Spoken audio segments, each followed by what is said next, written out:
ఇవి చూడు. ఇదే ఆఖరిదనుకుంటా.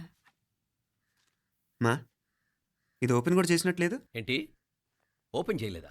ఇటీ ఈ చేతిరాత మా అక్కయ్యలాగానే ఉందే. లానే ఉంటాం కాదు, మీ అక్క దగ్గర నుంచే. మరీ ఫాస్ట్ జనరేషన్ అయిపోయి సంవత్సరం క్రితం వచ్చిన లెటర్ను ఓపెన్ చేసి తీరుకు కూడా లేకుండా పోయింది. చిరంజీవి ఆనందరావుకి మీ అక్క ఆశీర్వదించరా అనేది పిల్లలు మీరు క్షేమంగా ఉన్నారని భావిస్తున్నాను. మీ బావ పోయిన దగ్గర నుంచి ఆరోగ్యం అంతంత మాత్రంగానే ఉంది. దానికి తోడు మనిషిని పాము కాటేసినట్టు మన ఊరిని కరువు కాటేసింది. వర్షాలు లేక పొలాలన్నీ బీడివారిపోయాయి. వానలు పడాలని మొక్కని దేవుడు లేడు. గొడ్లు కూడా సరైన తిండి లేక ఎముకలు గూళ్ళైపోయాయి. అందరూ ఊరు వదిలివలసిపోతున్నారు. నేను కూడా పక్క ఊరికి వెళ్ళిపోదాం అనుకుంటున్నాను. ఖర్చులు కొంచెం ఇబ్బందిగా ఉంది. ఏమనుకోకుండా 2000 ఉంటే సర్తామని ఈ ఉత్తరం రాస్తున్నాను. అమ్మా నాన్నలకు గుర్తుగా మిగిలిపోయిన ఆ పొలం అమ్మటానికి మనసు రాక నిన్ను అడుగుతున్నాను. వెంటనే ఏ విషయం తెలియజేస్తామని ఎదురు చూస్తూ మీ అక్క పార్వతి. ఏంటి నాన్న ఇది? రక్తం పంచుకు పుట్టిన అక్క సంగతి కూడా పట్టించుకోలేనంత ఫాస్ట్ జనరేషన్ అయిపోయింది. మీనాక్షి అన్నట్టు ఆ బీసీ నాటికి వెళ్ళిపోవటమే బెటర్. హలో, రేపు నువ్వు కూడా అంతే నాయనా. ఇప్పుడేమో పీపీపీ అని తోకలా తిరుగుతున్నావే. రేపు ఆ డుండుండుం కాస్త అయిపోతే నేను కూడా కనపడను. ఎప్పుడు నీ పెళ్ళం, నీ పిల్లలు, నీ ఆస్తులు, నీ గొడవలు. ఆపుతావా నానా?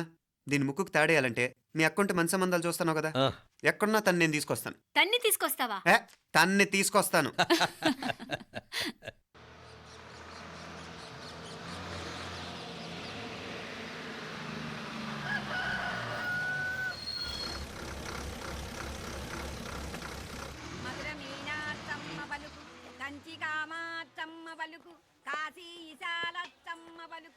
బాబు, ఇక్కడ కావూరి పార్వతమ్మ గారి ఇల్లు ఆ సందులో రామాలయం పక్కనుందండి.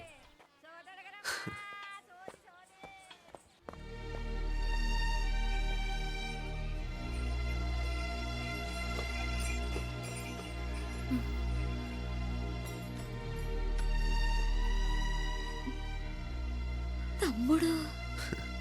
నేను ఈ తమ్ముడిని కాదత్త, నీ తమ్ముడు కొడుకుని. అదేలేరా, నిన్ను చూస్తే మా తమ్ముడు తలొప్పుకొచ్చాడు. ఇక మీదట ఇలా గుర్తొచ్చినప్పుడే తలుచుకోవటం కాదు. ఇక నువ్వు నీ తమ్ముడి దగ్గరే ఉంది కానీ బయలుదేరు. ఏరా, గుర్తొచ్చినప్పుడు మాత్రమే తలుచుకునేది నేనా, మీ నాన్నరా? బాధే అత్త, నీ తమ్ముడు కూడా చాలా బాధపడుతున్నాడు. ఆ గవర్నమెంట్ ఉద్యోగం సంగతి నీకు తెలీదు. బండి చాకరీ అనుకో. ఇక నీ తమ్ముడు లాంటి సిన్సియర్ ఆఫీసర్ అనుకో. ఇల్లంతా పనులు. దానికి మీ మరదలు కూడా తోడైంది.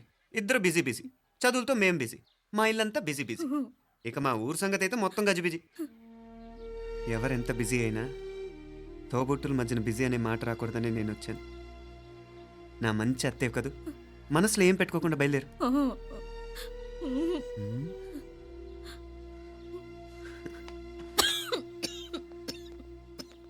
ఇంకా ఈ నాటు మందులతో పనేంటత్తా? నీ తమ్ముడు నిన్ను పెద్ద ఆసుపత్రిలో చూపించాలని చూస్తుంటేను. ముందు నువ్వు బయలుదేరు. నేనేమైపోతే మీకేంట్లేరా? మీరా బిజీ బిజీ ఊళ్ళోనే హాయిగా ఉండండి. ఇదేంటి నేను మాట్లాడేస్తున్నాను? నువ్వు మాట్లాడకపోతే ఎలా అత్తా? ఆడపిల్లకి అమ్మ మీద ఆశ, మగపిల్లాడికి అత్త మీద ఆశ. నేనేం నీకోసం ఆడపిల్లని కనలేదుగా. కనేసున్నా పోయేది. దాన్ని నేనే పెళ్ళాడేసి నీకు తోడుగా ఇక్కడే ఉండిపోయేవాడిని. అప్పుడే అనుకుంటే నేను ఆడేవాడిని. చెప్తున్నాను కదత్తా, మీ అక్క తమ్ముళ్ళ మధ్యన ఉంది చాలా చిన్న గీత.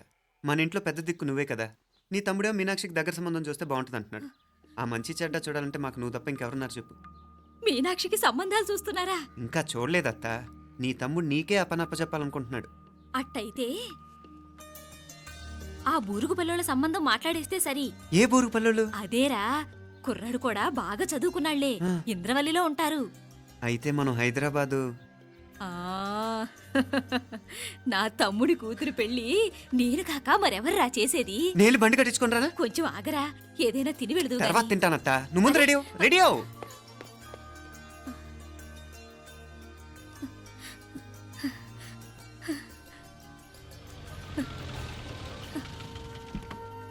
అత్త, ముందు నువ్వు పద. సామాన్ నేను తీసుకొస్తాను కదా. ఇక్కడ సర్దుబాట్లు ఉంటే తర్వాత నాన్న వచ్చేస్తారు. సరేనా? బయలుదేరు.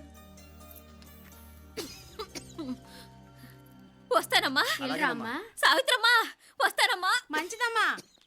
రాఘవయ్య గారు వస్తాను. పెళ్లికి మీరంతా తప్పకుండా రావాలి. వస్తాను.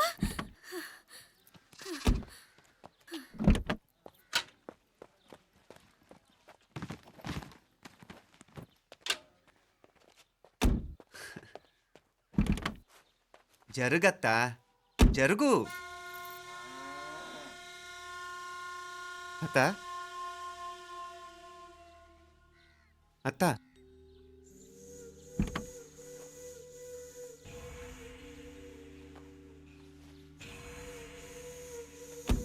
ఏమైంది పార్వతమ్మా? పార్వతమ్మా, పార్వతమ్మా! అయ్యో, ఎంత ఘోరం జరిగిపోయింది. ఉన్నట్టుండి పడిపోయింది. ఏమైందమ్మా? వీరయ్య!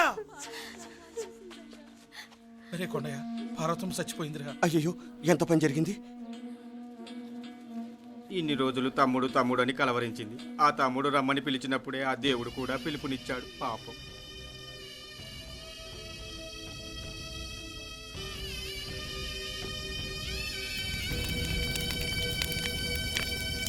మా నాన్నగారి సంతానంలో నేను తప్ప ఇంకెవ్వరూ మిగల్లేదు.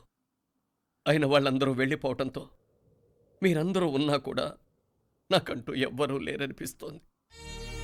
మీ అక్కయ్య కళ్ళల్లో కూడా ఇదే చూశాను నాన్న.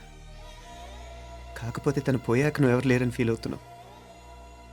మన అందరం ఉండి కూడా తన ఒంటరితను అనుభవించింది. పోయేటప్పుడు కన్నీళ్లు కార్చడానికి నానే వాళ్ళు ఎవరు లేకపోవటం చాలా దురదృష్టం నాన్న. పగాడికి కూడా ఈ పరిస్థితి రాకూడదు. తెలుసో తెలియకో నాన్న చాలా తప్పు చేశాడనిపించింది. ఎంత మెకానికల్ లైఫ్లో పడిపోయినా తోబొట్టులు నిర్లక్ష్యం చేసుకొని పోగొట్టుకోవడం మహాపాపం.